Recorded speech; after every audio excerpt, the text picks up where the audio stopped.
Аш бала тоқ баламен ойнамайды.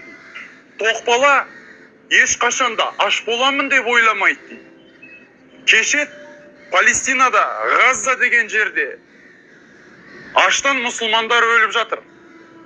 Сол аштан өліп жатқан, қирап қалған ғимараттардың арасында жұма күні жұма намазы оқылады. Сол жұма намазына имам хутбаға шығып, ең тарихтағы қысқа хутбасын, қысқа уағызын айтты. Я айюханнас, я ибадалла деп.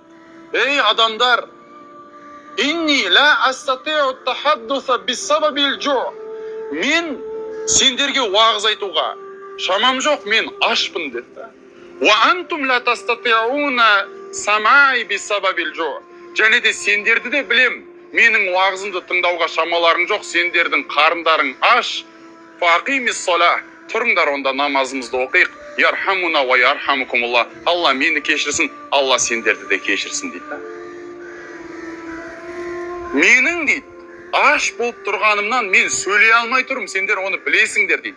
Алдымда сендер отырсыңдар, қабырғаларың қайысып, сендер ашсыңдар, сендер менің уағызымды тыңдауға шамаларың жоқ, өлейін деп отырсыңдар. Сондықтан да уақытты өткізбейік, тұрайық та намазымызды, жұмамызды өтейік те, Алланың парызын өтейік, болды дейді. Мен сендерге айтар ешқандай сөзім жоқ, қысқа нұсқа. Бірақ біз олардың уағыз тыңдауға шамалар жоқ болсын, олардың уағыз айтуға шамасы жоқ болсын, бірақ біз бүгін Меккеде отырып, оларға дұға жасауға шамамыз келеді ғой. Мұсылман мұсылманның бауыры деді.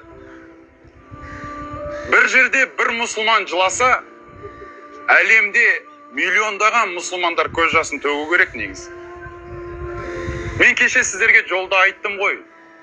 Мұсылмандардың проблемасын жүректегі тәубегершіліктен көзден аққан жас шешеді дедім.